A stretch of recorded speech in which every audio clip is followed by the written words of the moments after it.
Hi, today I'm going to be talking to you about Edvard Munch, and to get us started, I thought I would include a quote by him. Nature is not only all that is visible to the eye, it also includes the inner pictures of the soul. A little bit more about him. Munch was born in 1863 and he lived until 1944. He was a Norwegian painter born and raised, and eventually he would die in his home in the outskirts of Oslo in Norway as well. His art was known for being expressive and full of intense emotion. Munch experienced many traumatic and life-altering events throughout his life that would be expressed within his work over the years. Motivation. In his childhood, Munch experienced many hardships, such as his mother and sister both passing due to tuberculosis. He also had tuberculosis, and he would be the only one to survive out of the three. His father suffered from mental illness and forced his strict religious beliefs on Edvard. These early adolescent experiences shaped his career. Edvard's focus. Throughout his different paintings, I believe that he had many different focuses, but these are just three main points that kind of stood out to me.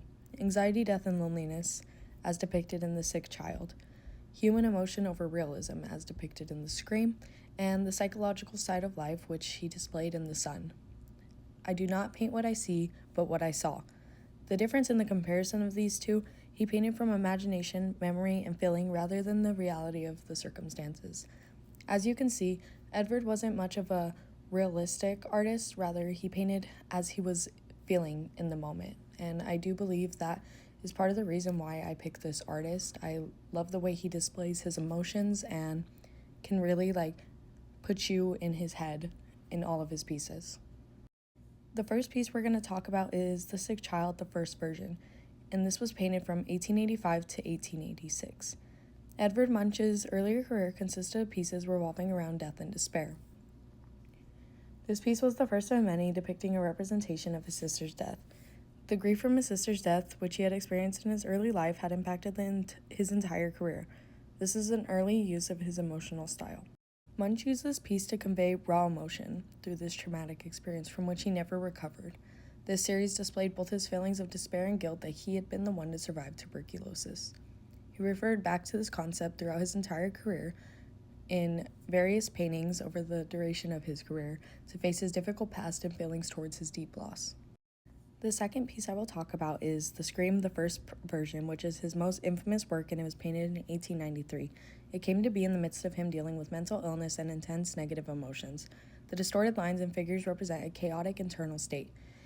It depicts the overwhelming feeling of anxiety and existential despair. This series was inspired by an actual event that occurred in Munch's life according to his diary entry, which read, "I was walking along the road with two friends. The sun went down. I felt a gust of melancholy. Suddenly the sky turned a bloody red. I stopped, leaned against the railing, tired to death. My friends went on. I stood there trembling with anxiety, and I felt a vast, infinite scream through nature." I would say this is my favorite piece by Munch just because you can really feel his emotions in this moment through the different colors, the line work, and the figures. It almost makes you feel like you're there and experiencing it with him. While it's hard to kind of place the reality behind it of where the scene would be, I think it's more important to feel his emotions and what he was going through in that moment when he painted this. The last piece I'm going to talk to you was in his later career, The Sun, which was painted in 1909. The sun represents an entire shift in his typical pieces. It displays a movement towards optimism in his life as the piece has bright and warm tones in comparison to his former pieces, which we have looked at, and they're all depicted in dark settings. It was created following a nervous breakdown he had experienced the year previously. This is a reflection of a newly positive outlook, focusing on light, energy, and a new beginning rather than internal emotional torment. This painting shows his development throughout his art and his life. It represents the rebirth after the tragedies of life he had experienced in early years. Later on in his career, I do think that this piece and other pieces that followed truly mark a symbol of hope. He didn't have the easiest life, so I do think that these arts reflect the complete alter in his work and his personal life, his feelings, his emotions, and I think it's quite beautiful as you can see him grow as an artist and in his personal life. Symbolism in his work, I found The Dance of Life, which he painted in 1899. This piece represents different stages of life. The woman in white represents innocence and joy, the woman in red represents passion and pain, and the woman in black symbolizes loneliness and death. All three women resemble Tola Larson, while the man in the front resembles Munch. Edvard Munch was similar to a few artists, such as Vincent van Gogh and Paul Gauguin. In order to communicate deep psychological, emotional, and existential themes rather than realism, Van Gogh and Munch both used vivid, expressive colors, strong brushstrokes, and distorted forms. Edvard Munch and Paul Gauguin frequently explored concepts like existential dread, love, and spiritual longing, emphasizing the representation of internal state of mind over physical scenes.